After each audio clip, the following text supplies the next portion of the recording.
রাস্তায় যখন হঠাৎ করে সুন্দরী মেয়ের সাথে দেখা হয়ে যায়।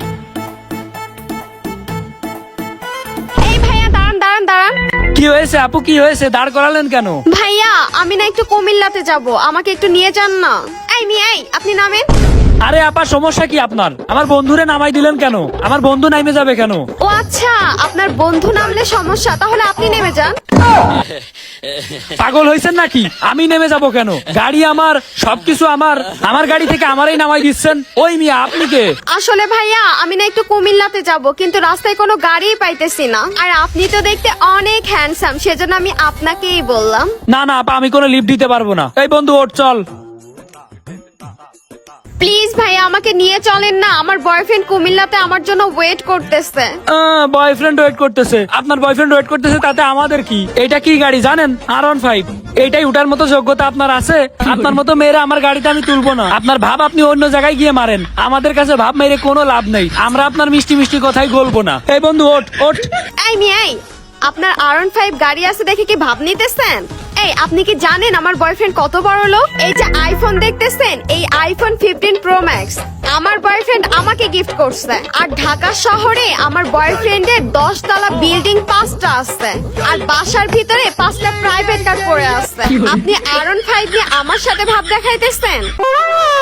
ওরে বাবা, তাইলে তো আপনার বয়ফ্রেন্ড অনেক বড় লোক। সরি আপা সরি, আপনার সাথে তো এরকম ব্যবহার করা আমাদের উচিত হয়নি, তাই না? আচ্ছা আপু, আপনি তো যাবেন, কিন্তু বসবেন কোন জায়গায়? আজব তো, বসবো কোথায় মানে? আপনি নেমে যান, আমি ওইখানে বসবো। এই নামেন তো মিয়া আপনি। বন্ধু দেখ, তুই কিছু মনে করিস নে, বুঝছিস?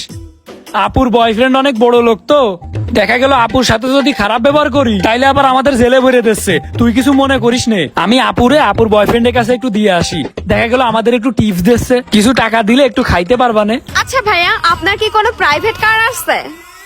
না আপু, আমার তো কোনো প্রাইভেট কার নেই। আচ্ছা ঠিক আছে, আমি আমার বয়ফ্রেন্ডকে বলে আপনাকে একটা প্রাইভেট কার গিফট করে দিব। হেই বন্ধু, প্রাইভেট কার গিফট করে দেবে? বন্ধু রে দান বাইতে গিয়েছে। বন্ধু প্রাইভেট কার যদি দেয়, অর্ধেক তোর অর্ধেক আমার, তোর ভাগ তুই পেয়ে যাবি, কোনো টেনশন করিস নে। আপু প্রাইভেট কার সত্যি দেবে তো? আরে দিবে বলছি তো, আপনি এত টেনশন নিয়েন না। ঈদে এমনিতেই আমার বয়ফ্রেন্ড সব গরিব মানুষদেরকে জাকাত দেয়, ওইখান থেকে না হয় আপনাকে একটা প্রাইভেট কারই জাকাত দিয়ে দিব। ব্যাপার না বন্ধু, প্রাইভেট কার তো পাচ্ছি, জাকাত হোক আর যাই হোক। আপু আপনারে কোন জায়গায় নিয়ে যাওয়া লাগবে? কুমিল্লা নাকি ঢাকা নাকি ইন্ডিয়া? সেই জায়গায় আপনারা নিয়ে যাব। আপনি গাড়িতে ওঠেন তো, আপনি ওঠেন আগে। এই সরেন মিয়া। বন্ধু তুই যা, তুই বাড়ি চলে যা।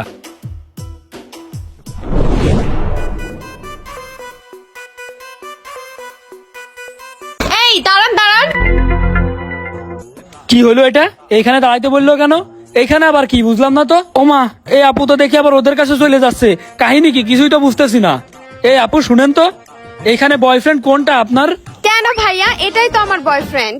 কিরে বন্ধু রফিকুল, এটা তোর গার্লফ্রেন্ড? হ বন্ধু, অনেক কষ্টে পটাইছি রে।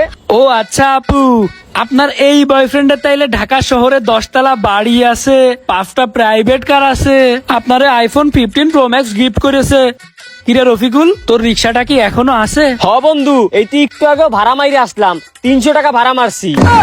এই চুপ, কত চাপা মারছি আমি। একদম চুপ চুপ, কোনো কথা বলবা না। এই কি হইছে? রোজা রমজানের মাসে চুপ থাকবো কেন? কিসের চাপা? এ বন্ধু কি হইছে রে? কি হয়েছে বুঝতে পারতেছিস না? তোর এই গার্লফ্রেন্ড বলছে তোর নাকি ঢাকায় 10 তলা বাড়ি আছে, 5টা প্রাইভেট কার আছে, তুই নাকি আইফোন 15 Pro Max গিফট করেছিস।